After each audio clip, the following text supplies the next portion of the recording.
فرعون نے 7 شہر اور 7 قلعے تعمیر کیے تھے، وہ انہی میں موسیٰ علیہ السلام کے خوف سے محصور تھا۔ ایک قلعے سے دوسرے قلعے تک جنگل بنائے ہوئے تھے، ان میں درندہ شیروں کو چھوڑ رکھا تھا تاکہ جو شخص بغیر اس کی اجازت کے داخل ہو وہ اس کو ہلاک کر ڈالیں۔ جب حق تعالیٰ نے موسیٰ علیہ السلام کو رسالت کے ساتھ اس کی طرف بھیجا، وہ دروازہ اول پر پہنچے اور اس پر عصا کو مارا، وہ کھل گیا۔ وہ اس میں داخل ہوئے، شیروں کی نظر ان پر پڑی تو سب بھاگ گئے۔ اسی طرح جس دروازے پر پہنچتے تھے وہ کھل جاتا اور تمام شیر ذلیل ہو کر بھاگ جاتے تھے۔ آخر وہ قصر فرعون کے دروازے پر پہنچ کر بیٹھ گئے۔ بالوں کے بنے ہوئے کپڑے پہنے تھے اور عصا ہاتھ میں تھا۔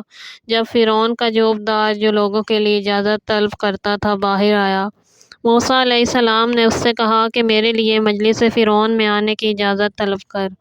اس نے توجہ نہ کی، پھر اس سے کہا۔ اس نے جواب دیا کہ پروردگار عالم کو کوئی اور نہ ملا جو اس نے تم کو پیغمبری کے لیے بھیجا۔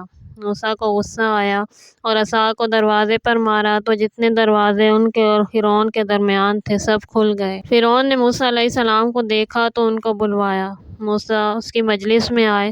وہ سب سے بلند درجے پر بیٹھا ہوا تھا جو 80 ہاتھ اونچا تھا۔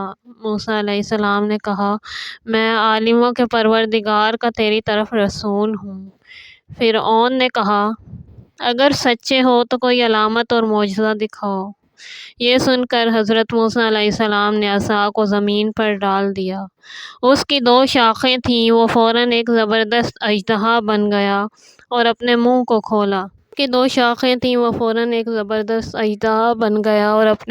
کھولا۔ ایک حصے کو قصر کے اوپر اور دوسرے کو قصر کے نیچے رکھا۔ فرعون نے دیکھا کہ اس کی شکم سے آگ کے شعلے نکلتے ہیں۔ اس نے فرعون کی جانب رخ کیا۔ فرعون کا اس کے خوف سے پیشاب خطا ہو گیا، چلایا اور فریاد کی کہ اے موسیٰ، اس کو پکڑ لو۔ جو لوگ اس کی مجلس میں حاضر تھے سب کے سب بھاگ گئے۔ موسیٰ علیہ السلام نے عصا کو اٹھا لیا تو فرعون ہوش میں آیا۔ اس نے چاہا کہ حضرت موسیٰ کی تصدیق کرے اور ان پر ایمان لائے۔ اس کے وزیر حامان نے کھڑے ہو کر کہا، اے اپنے وقت کے خدا، تجھ کو لوگ پوجتے ہیں اور تو ایک بندے کا فرما بردار ہونا چاہتا ہے۔ اس کے امراء اور رؤساء اس کے پاس جمع ہوئے اور کہنے لگے کہ یہ مرد ساحر ہے، اور ایک روز مقابلے کے واسطے مقرر کیا اور ساحروں کو جمع کیا کہ موسیٰ علیہ السلام سے مقابلہ کریں۔ ساحروں نے رسیوں اور لکڑیوں کو پھینکا جو جادو کے ذریعے سے حرکت میں آئے تو حضرت موسیٰ علیہ السلام نے اپنے عصا کو زمین پر ڈال دیا۔ اس نے سب کو کھا لیا۔ وہ 72 ساحر فرعون کی قوم سے تھے۔ جب ان لوگوں نے یہ کھلا ہوا معجزہ دیکھا، سجدے میں گر پڑے اور فرعون سے کہا کہ موسیٰ علیہ السلام کا کام جادو نہیں ہے۔